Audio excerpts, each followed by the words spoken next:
not steal, things like that, certainly would still apply to us today. And so there are civil laws, ceremonial laws, and moral laws. And so we're not under the law of Moses, we're not under the covenant that God had with the Israelites. And so we're not obligated to keep the ceremonial laws or the civil laws, but we are obligated, of course, to abide by the moral laws.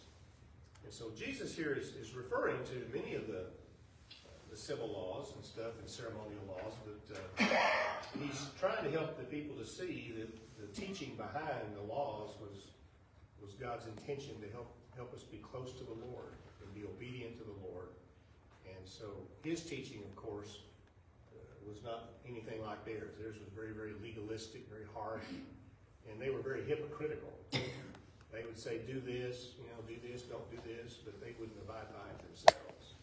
And so the Lord had a lot of problems with the religious leaders.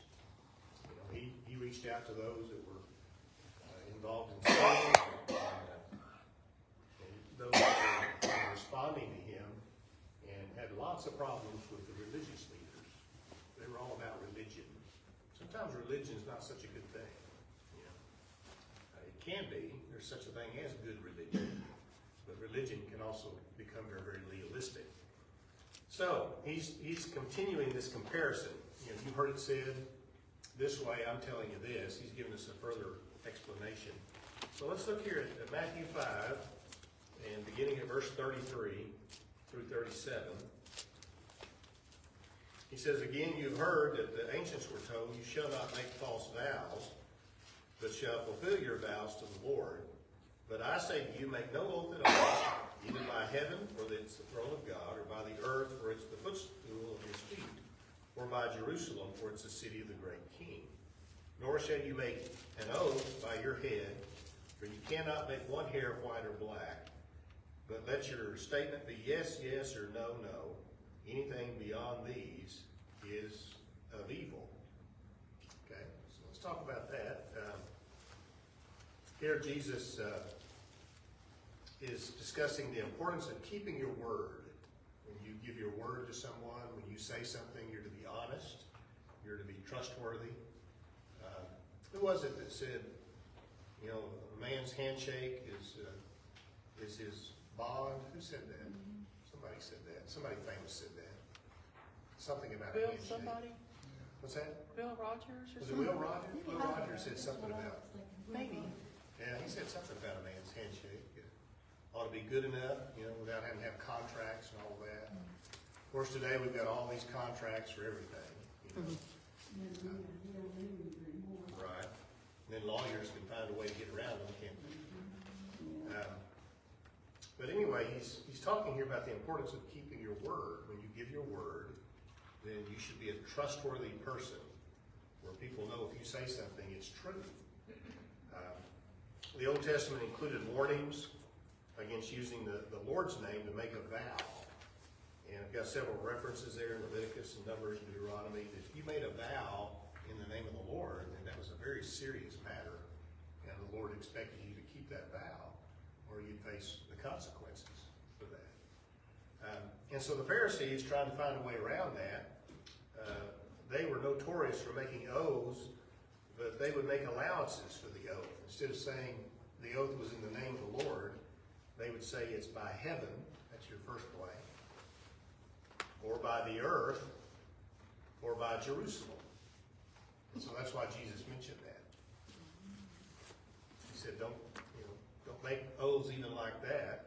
Even though it's not in the name of the Lord, don't make an oath by heaven, or the earth, or by Jerusalem. And he said that because they were trying to say, well, it's okay because they were not using the name of the Lord in their oath. They were very deceitful. You remember in Mark's gospel, there's a passage where Jesus condemned them because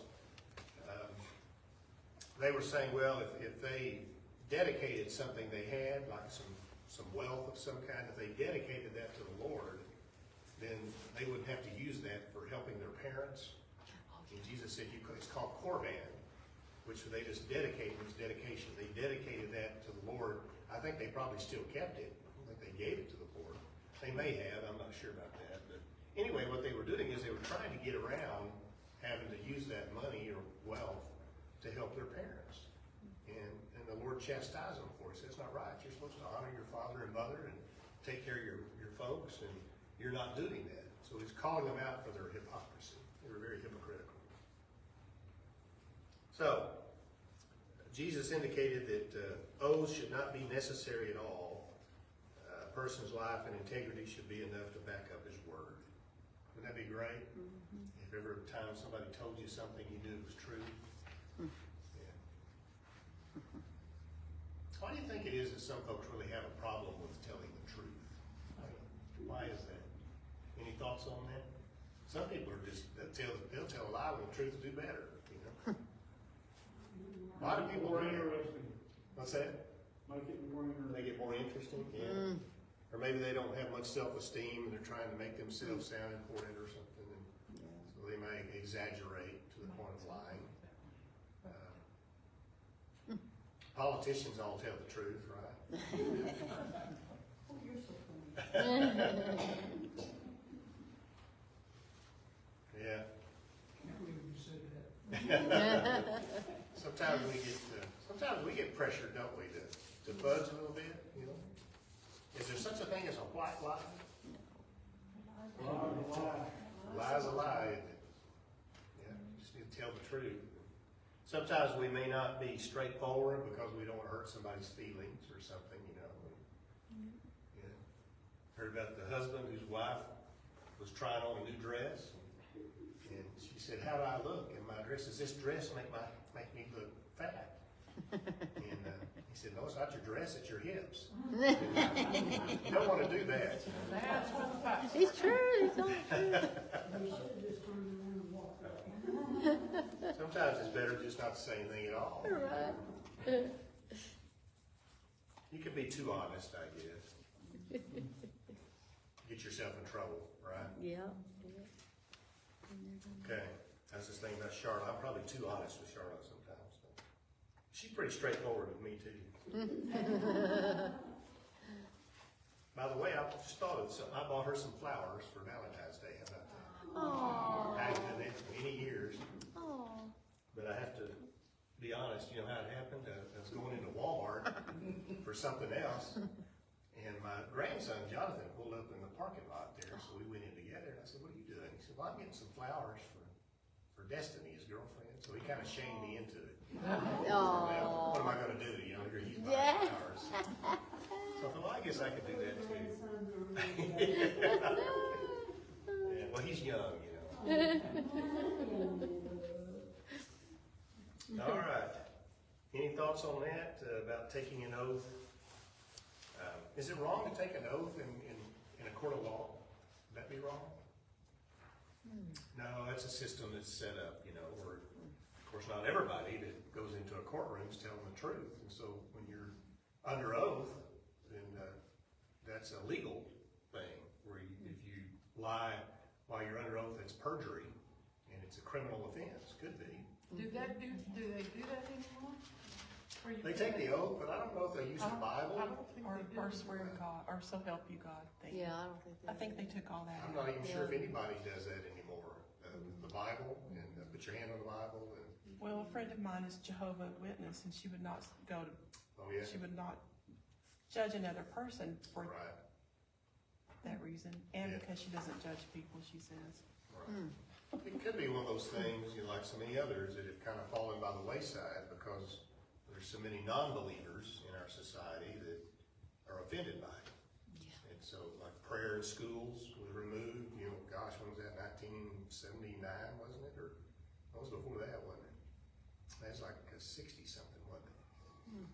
But we continued to pray in school until I graduated from high school.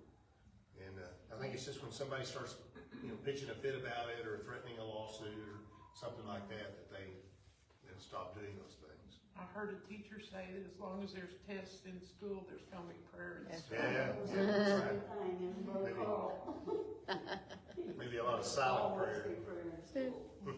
I went to school in Nazareth, and they still prayed. Yeah, And with the CCD, they probably weren't supposed to do that.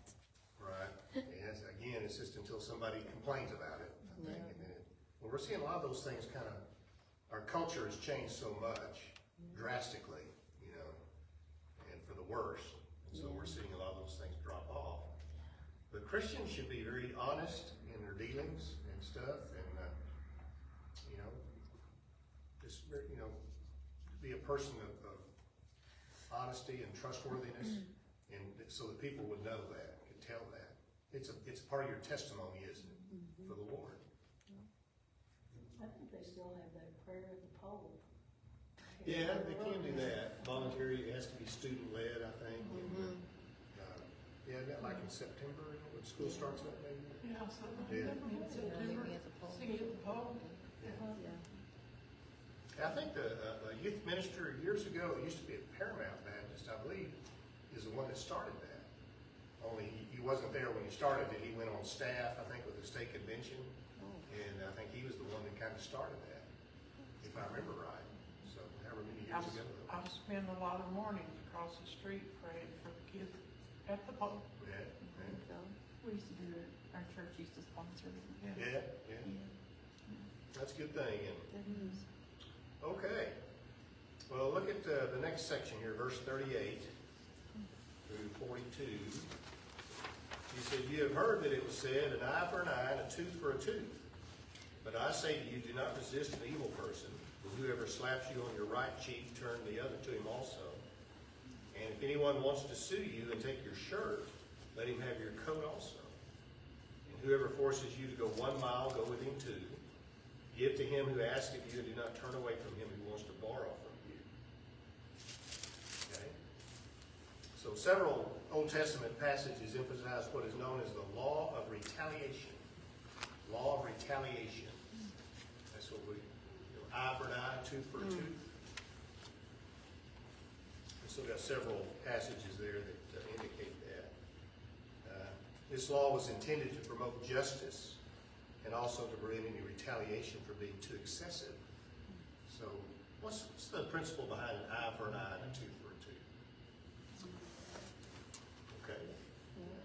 The penalty should fit the crime. Yeah. So that sounds kind of weird to us, you know, if they actually put somebody's eye out or not. Well, I know that in the Middle Eastern culture, in some places, probably even today, if somebody steals something, they cut their hand off. I don't know if they still do that or not, but they might. They used to. I had a guy in Border, when I was a lot younger, but I know he was real mean. His main deal was to bite your ears off, Oh, really? and he did a lot of that. Is that right? Wow. Gosh. Well, this was called the law of retaliation. That's, you know, to get even with somebody to set things right. So if somebody did something to you, then it could be done to them. And so the punishment should fit the crime. The law was not intended to sanction personal retaliation. It wasn't supposed to be a personal thing, but rather intended to bring about justice in society, you know, social justice. So when the Lord tells us to forgive, it doesn't mean that if someone has broken the law, that they shouldn't be punished, right? That's a societal thing. If we're going to have peace in society, we have to have justice. And so if somebody breaks the law, you can forgive them.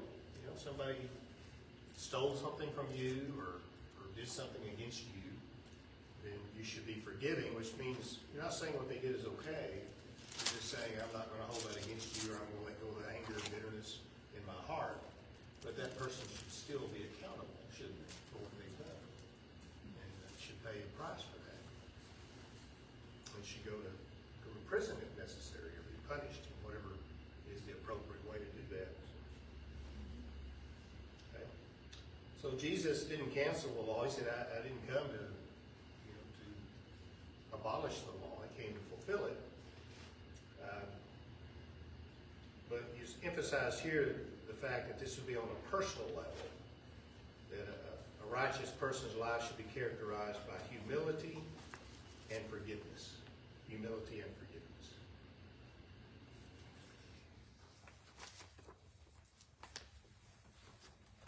Is it hard for you guys to forgive somebody if they do something against you?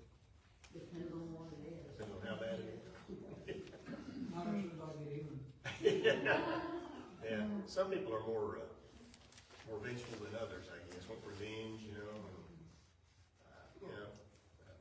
Well, I see on the news all the time where somebody will kill somebody and they'll put them in jail and then let them out. Yeah, that's ridiculous, yeah. That'd be hard for Right. them to do. They need to be held accountable for what they do. It is strange how sometimes they'll do some kind of legal maneuvering, they'll let somebody go that ought to be in prison for a long time. Right. And then they'll keep somebody in prison for a long time that really didn't do that much. It's kind of weird, isn't it? The way things that work out. The Bible says revenge is mine, says the Lord. Right. So then you pray, seek him, Lord, seek him. That's right. Yeah, let the Heap, Lord take heap care coals of fire on their head, is what the Yeah. coals of gallon. That's a psalm. I don't wanna tell you what to do, but it Right. wouldn't hurt my feelings if you did that. But this psalm right here, you know, Right. Striking the block David. or something. Jesus spoke of turning the other cheek. So, somebody slaps you on the face, what's your reaction most likely going to be? punch them. It's Jesus not said, gonna be "Turn the turning other the other cheek. Well, that'd be hard to do, but Yeah. yeah, it would be. Like the- It's his cheek you want to turn, isn't Yeah. If old man's only got two cheeks on his face, right? Right, right. Some of the things Jesus mentioned here, he said if someone asks for your shirt, give him your coat as well. It's worded differently in the Greek, but your inner garment or your outer garment had a cloak, and they also had an inner garment, so we would call it a shirt and like a coat. And Jesus said if somebody wants your shirt, let them have your coat as well. And actually, that was a part of their culture. That if you loan somebody some money or something, or for collateral, you might give them your shirt. But the law was you only had to give them your inner shirt, and you could keep the cloak in case it was cold weather or something, so you wouldn't give that up. And so Jesus is saying, you know, a person could sue for the inner garment, but not for the outer one. In other words, you couldn't have the outer garment. But Jesus is saying, let them have both if they ask for it. So he's just saying be very gracious. Be very, talk about being very honest. Now he's talking about being very gracious. Be very forgiving, very gracious. Someone who's always ready to help someone when they ask for help. When I was a kid, when I was driving, just started driving, everything, his next door neighbor of mine, he was a great guy. Audie kind of reminds me of him. He's just a great guy. He helped any way he could. And he had all kinds of tools, every kind of tool you could imagine, in his garage. And he told me one time, back then we didn't lock our garages. We didn't even lock the front doors back then. And he said, if you ever need anything out of that garage for your car or anything, just go in there and get it. I said, well, I did. He had a floor jack. I didn't have a floor jack. I could go over and borrow his floor jack, jack the car up and stuff. But that's just the way he was, and he really meant it. He didn't care. If you needed something, you just take it anytime you want. I always remember that. He's such a good guy. Who was it, Randy? His name was Pat Frith, was his name. Oh, I say it reminds me of Audie a little bit. Yeah. Audie's kind of like that too. He's not all that. He's not all that. Here I'm trying to find him. Is that right? He doesn't I don't know recognize where to go. Yeah. He don't never ask. He just gets it, huh? But it will be locked in Stays his in the garage. family. Right. Stays in the family. Well, I got a few things in my garage that probably belong to my dad too. I was looking for something for my mom the other day to fix something in her house, and I couldn't find it. I said, well, it's probably in my house, Because I'd take things and borrow them and not bring them back. So. Okay? So you could sue for the inner garment but not the outer garment, but the Lord said give them both. And then the other thing here, he talks about go the second mile. We have these cliches today that come from the Bible. Turn the other cheek, give him the shirt off your back. I was wondering if that was what. And this one here is go the second mile. And so that actually was also something that was very commonplace. The Roman soldier could take a Jew, and could force them to carry their equipment or whatever for a mile. But that's all they could do. They were prohibited from going beyond 1 mile. And so Jesus said, if somebody compels you to go 1 mile, go 2. Go ahead and go a second mile. So that's where that comes from. So again, the Lord was just saying, go the second mile. Go out of your way to be kind to people, to be helpful to people, to do whatever you can to show people that you care. And what's the primary motivation for doing that? For a Christian to do those kind of things? What do you think? Show Christ's love. Okay, yeah. For people to see the love of Christ within you. You know, that you do that because the Lord has done so much for you and you love the Lord and you want to honor the Lord. It's a powerful testimony, isn't it? When you are that type of person that wants to help people. Okay? They did a lot of walking. They did, and everywhere they went, just about everybody. Some people had a donkey, or something to ride, but most of them had to walk. Right. We can walk a lot farther than we think we can, can't we? I used to think, when I started going to Israel, I thought, my soul, how far we'd walk 15, 16 miles a day, or more sometimes. You think, how do you do that? Really, you can. You got it in your mind you can't because we have cars and everything, but you can walk quite a distance. It's a lot longer coming home than it was going. Yeah, it depends on where you're going, coming or going. Probably wasn't that many donkeys back there. No, that's true, yeah. Most people didn't have donkeys, I'm sure. Okay. Let's see here. I was gonna mention something about, it says if someone wants to sue you, I was gonna ask you what you think about that. Is it okay to go to court if somebody wrongs you today? What should Christians do if something happens between you? Try to settle it. Jesus said the thing to do is ask the church to settle the issue if you can, instead of going to court. But he didn't prohibit that specifically, but you can't do that. Sometimes if a person won't give justice, you may be forced to do something like that. But we have a very litigious society. We sue each other a bunch, for stuff. Sometimes. There's a lot of frivolous lawsuits out Right, there. right. Yeah, that's true, there really are. So there probably is a time to go to court, but it should be avoided as much as possible. If there's any way to get around it. If you're willing to just let it go, that would be good, but if it's something you can't let go, then, if it's gonna be a hardship on your family or something like that, then you wouldn't be necessarily wrong to go to court. But it would be better not to if you can. I've never been sued for anything, thank goodness. Okay, in verse 43, he says, you have heard that it was said, you shall love your neighbor and hate your enemy. But I say to you, love your enemies and pray for those who persecute you, so that you may be sons of your Father who's in heaven. For he causes his sun to rise on the evil and the good, and he sends rain on the righteous and the unrighteous. For if you love those who love you, what reward do you have? Do not even the tax collectors do the same? If you greet only your brothers, what more are you doing than others? Do not even the Gentiles do the same? Therefore you are to be perfect as your heavenly Father is perfect. Okay? So, the admonition in the Bible, love your neighbor as yourself, is from Leviticus 19:18.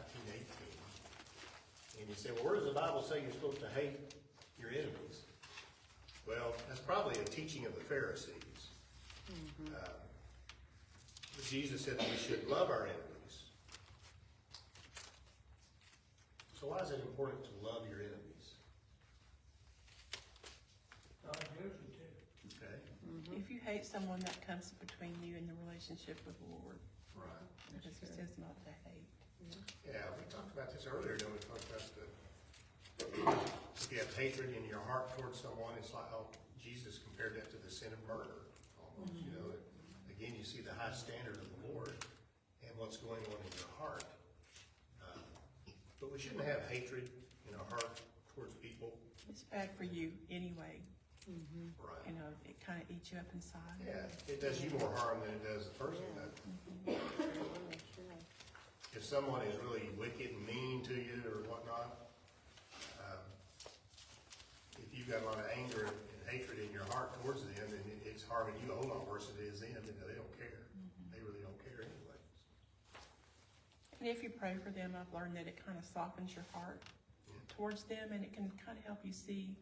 I mean, if I have someone like that, I'm praying, Lord, let me see this person through your eyes, because that's the only way I can really try to like certain people, you know. Of course, the best example we have of that is the Lord himself, you know, after he was beaten and mocked and spit on and nailed to the cross, he looked down and forgave those who did that. Yeah.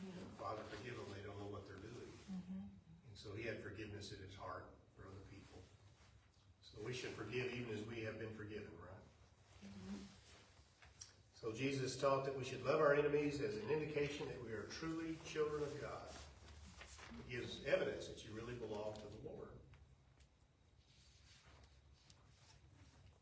And he said, if you only love those who love you, he said, even the tax collectors and the pagans do that. Why do you think he mentioned tax collectors? King James says publicans. Yeah. They didn't like the tax collectors too much. We don't like them today either, do we?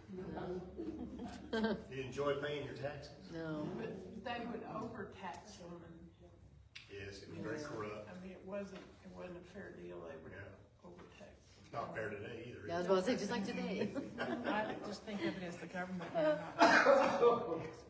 Yeah, that is true. What Doc said, the tax collectors would often take more than they were supposed to, and they'd keep it for themselves. They were corrupt. And that's why they hated them so badly. You remember Zacchaeus? Yeah, Zacchaeus said, if I've wronged anybody, I'll give back, what was it, fourfold or something? yeah, something like that. So he had a change of heart, of course, when he met the Lord. But that's what most of them did, and so they were hated. People hated them. And publicans and sinners. We've seen a lot of that going on after Trump got in there. Yeah, isn't that amazing how much corruption there is? I mean, we knew there was corruption. Oh, yeah. But boy, I didn't have any idea how bad it was. It was terrible. It's horrible. All this fake, you know, fraud and fake spending, and somebody's getting that money. Yeah. So Oh, yeah. they say there's all these people on the Social Security rolls that are like 100 years old, 150 years old. Where's that coming from? Who's getting that money? Who's Right. cashing those checks? Exactly. Somebody is. I wonder how. Still going into the bank account on that, It's going somebody's bank Yeah. account. pulling it out. Yeah. Somebody. Billions and billions of dollars just wasted. Yeah. There's so much corruption. We joke about politicians, but it is true. Why do you think there is so much corruption among politicians? Because they have so much power and they don't have any accountability Okay. They have except power. among themselves, and they're all alike. Yeah. Sure, yeah. And sometimes I think a person can start off pretty good, you know, but they become corrupt sometimes because the temptation is so strong. And Temptation, the easy. yeah, I mean, we all have a sinful nature, and we all can be susceptible to greed. And if you're around an opportunity to take things like that, everybody else is doing it, right? You know, you start doing some things that are not quite honest, or maybe Peer pressure, dishonest. too. They probably teaching each other how to do it too. Yeah, probably. They Peer talk about pressure has a deal in there, probably somewhere fits in there too. they talk about their salaries and how most of them are multimillionaires, even though they don't make anywhere near that much money. So where's that money coming from? Exactly. It's kickbacks and stuff like that. Us. Us, Yeah. yeah. A lot of it's us, and Yeah. Bribes. But I think, Bribes, yeah. do you think for believers, if your weakness is money or power, you'll be kind of pulled that way? If that's what your weakness is? yeah, you'd be tempted that way for sure. I mean, I think Satan can put things out there and make Oh, it seem yeah. appealing, Sure. Oh, yeah. if that's Oh, what your yeah. weakness is. That's true. It's very true. And last night that, who's the guy, the preacher that was corrupt? Elmer Gantry. Oh, yeah. Elmer Gantry. Saw that old movie. Yeah, I It love was it. last night or night before. Well, I never heard of that one. It's Yeah. good, Elmer Gantry. Elmer It's a good Gantry. movie. And he was a preacher. He actually had gone to seminary, they said, but he became very corrupt, you know. And greedy, very greedy. That can certainly happen, can't it? I can think of a few preachers, well-known preachers today, are doing pretty well off, you know, they're doing pretty good. God just wants you to be happy. Okay. So Jesus said, if you just love those who love you, even the tax collectors and the pagans do that, that must have really got to the Pharisees, because they were very corrupt. And then Jesus said, be perfect, even as your Father in heaven is perfect. How can we be perfect? What's he mean by that? Well, we can't be perfect, but we can be set apart. And I mean, do our best to Right. Now, you have to look at the context of the passage. He doesn't mean sinless. We can't be sinless, obviously. That can't mean that. Right. So really what the word means is to be complete. And so I've got here in my outline, the word means to be mature or holy. Mature or holy. So even though we could never be absolutely perfect, we should strive to follow the Lord's example, shouldn't we? As much as possible. So Jesus said, be perfect, even as your Father in heaven is perfect. That should be our goal, to be like God, to be Christ-like. Even though we know we can't always achieve that, of course, because we're sinful. so what about in heaven? We won't really be equal to God Right? still, because we're not. No. But we will be like, well, what will we be We will like? see him like, Yeah. we shall be like him, and in fact, we'll have glorified bodies and everything, but we, you know, and there'll be no sin in heaven, which is amazing. There'll be sin. But, we've been redeemed by the Lord, and so all of that, of course, will be no more. Do you think there'll be any jealousy in heaven? No. No? Couldn't be, because jealousy is sin. I heard a preacher say there wouldn't be any mother-in-laws because it said it would be quiet. Oh. What prevents us from being jealous in heaven? Why wouldn't there be some jealousy? I think we're gonna be at such awe and Yeah. worship and respect that we won't have time to do that. And we won't be lacking in anything. Yeah. There'll be so much to do. Won't be laughing. Lacking. Lacking, yeah. We'll laugh. Yeah, they'll be laughing. Yeah, Yeah, God's there'll be a gonna- lot of laughter. Well, they'll probably all be laughing at me. Well, they can't believe I'm there. Me You think we'll too. be perfect up there, Brady? Well, we'll have glorified bodies, and we're not, Yeah. won't be sin. The Lord's righteousness has been applied to us, and so that old sinful nature is done away with. And so we're not God, certainly we're not God, but Yeah. we're not gonna have to deal with sin anymore. And I think we'll have knowledge of everybody else Yeah. and what they've done for the Lord, and so that would eliminate any kind of jealousy. We're gonna know, well, if they've got something I don't, it's because they deserve it. Yeah. And it'll be absolute righteousness. When you know it's right and just, you know, Yeah. and there's the absence of sin and the absence of the devil tempting us, then it's gonna be wonderful. Then look at the angels, though. I mean, and they still fell. Yeah. So that kind of, you know, Right. I think about that too. Yeah, the angels Like they are have different than children. us, of course. They don't have a redeemable soul or spirit like we do. Yeah. But they had free will. They made a choice. I think they did. You know, I've often wondered if the angels were obligated to follow their leaders. You know, you've got the three archangels. Yeah. And so I'm wondering if they had no choice. You'd think that some of those that followed after Satan would say no. You would think, But yeah. a whole third of them followed him, so it may be that they were under his, or maybe he had the power to destroy them. I don't know. Wow.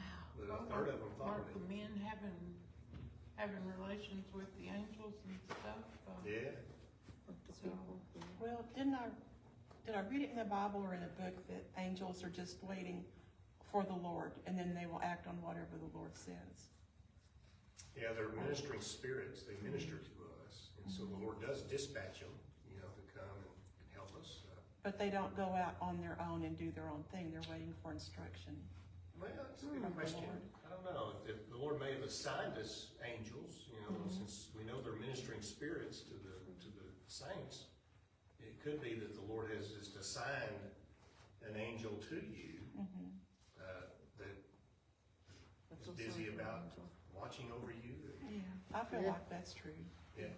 It says my fault, was it when the child says, the angel always sees the face of, you know, isn't that right, when the, like, you know, everybody thinks that they have their own guardian angel from that one scripture, because it says the angel always sees the face of my father, or something like that, what was Yeah, that scripture? Jesus said, don't offend little children, because they're, is that what you're talking Yeah, about? yeah, that one, yeah. Because they're It's been a angels. long day, I'm sorry.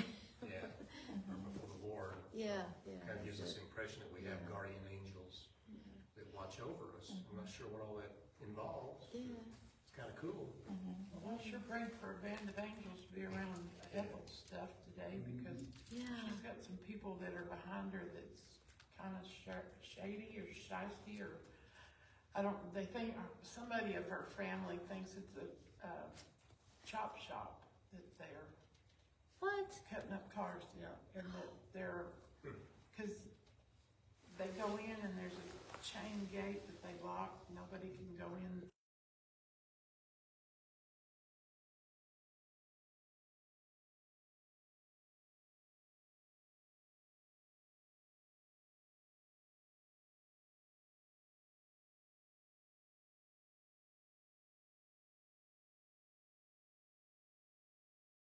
And looked at me, and the other one, I was praying that the angels would help me.